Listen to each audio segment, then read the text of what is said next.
At nagpalit po kami ng trabaho. Magandang Oo, bagay ba na? magandang araw po. Nandito po tayo sa ano nga ba to? Ito ang Construction North-South site. construction site ng North-South Railway Project. Project. Ayan. At Yeah. syempre, nako, guest niya kami or guest namin siya dito sa Kape Balita at Opinion. Salamat sa Guess nyo kami. Syempre po si ASEC, IC Calagwas ng DOTR Acquisition Team. Ano po ba? Right of way Right and of site way. acquisition. Opo. Ayun. Nako. Kasama natin ang civil Ay, works, tapos ang sila. safety natin, at yung ating contractor from this package. Okay.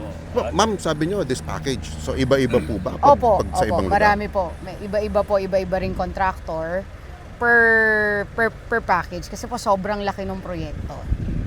So nandito po tayo sa Angeles City. So dito po meron tayong 2 stations. Okay, ito po na sa may Clark po ito, ano? Opo, and later on po pupunta tayo sa Pulong Bulo. Yun po yung tinatawag nating Angeles Station. Okay. So iba pa Okay. yung station dito at saka yung Tama po. Ayan. So ma'am, bawat station, yung pong capacity, may capacity po ba ito for parking para syempre yung mga merong ida-drop doon or something like that? Yes, actually yun yung pinepreparahan na ng DOTR. I think itatap din ng road sector dito kasi kailangan din yung kasama din yung LGU dahil kailangan may rumuruta rin eh. Yes. Yeah. May rumuruta din sa station. Kasi may foot traffic ka, kailangan meron sasalo na local na TODA, local na JODA dyan.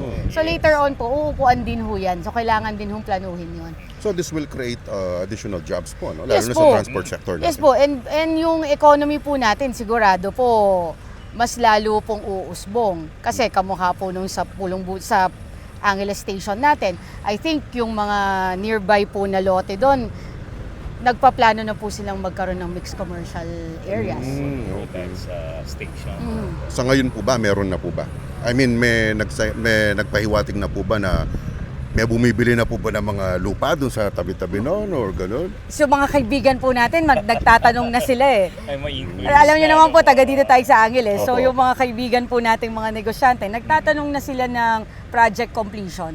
Kasi gusto nilang magkaroon ng parallel development dun sa areas nila. Talking of project completion, ano Opo. po yung pananaw natin dito? Mga ilang taon pa ho ba? Or are we on track? Ang sabi po ng Pangulong Marcos at si Secretary Banoy po, gusto po niya matapos yung, at least yung north section by 2028. Yung south section po, ang target po dyan, meron pong partial operations by 2031, then the whole operations po by 2032. So nandun pa rin po tayo sa target timeline na yon. And yun nga po, pinagmamalaki ko nga po, with the support of Secretary Banoy and the whole DOTR. Dati po, when Sec Vince came in, ang right of way po ng North, at least yung pong N2 na tinatawag namin, nasa 7% lang. Now, we are at 60%. Oh, wow. Yung remaining 20% is negotiated na po, ongoing deed of sale preparation. The remaining 20%, yun po yung ni-right shop namin kahapon. Ito po yung mga expropriation natin. We had the right shop with the Office of the Solicitor General yesterday, 3 days po yon para po sa mass drafting po ng mga pleadings natin. So, tingin po namin, I think si Secretary Banoy po, tsaka yung aming head ng rail sector, si Yusek TJ Batan, confident po kami mai-deliver namin yung buong right of way for N2, Clark to Malolos, dapat po by June, slightly delay kami, in-adjust namin ng konti ng October because of the expropriation cases. So pag halimbawa po na-deliver talaga namin ng June to, which we are very confident, tuloy-tuloy na po yung magiging construction nito. So wala na po magiging hindrance sa right of way. So kami po noon, magre-relocate na lang kami ng ng mga affected informal settler families. Tapos, the rest of the team ng right of way, ita-transfer po natin yan sa south para doon naman po natin kukumpletuhin yung right of way sa south. At least in a year's time. Okay. Ma'am, ano po yung mga na-encounter yung problema dito sa ating mga nire-relocate?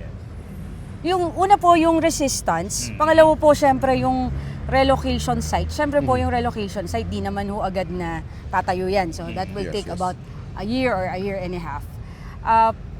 Sa right of way naman po itself, sabi ko nga po, masalimuot. Kasi halimbawa po, meron siyang lote, privately owned yung lote.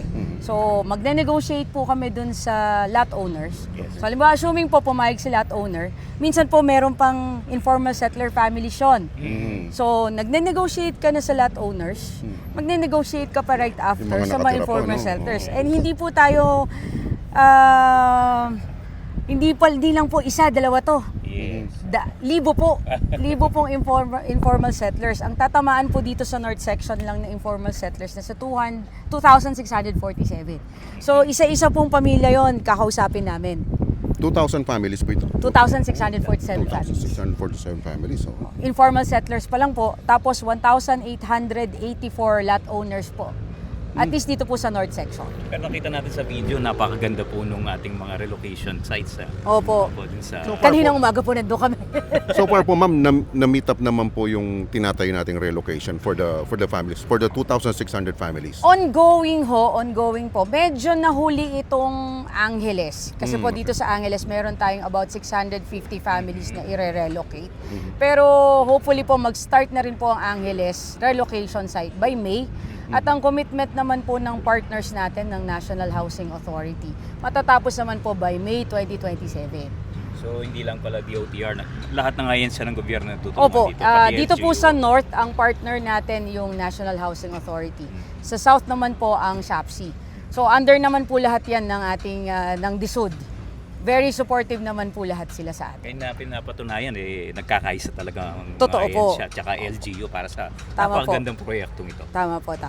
Ayan, so susunod tayo, Papa Card, sa saang station po ma'am? Sa Angeles Station, sa Barangay Pulumbulo po. Pulumbulo po ito. Kita Tara. po tayo doon. Let's go guys!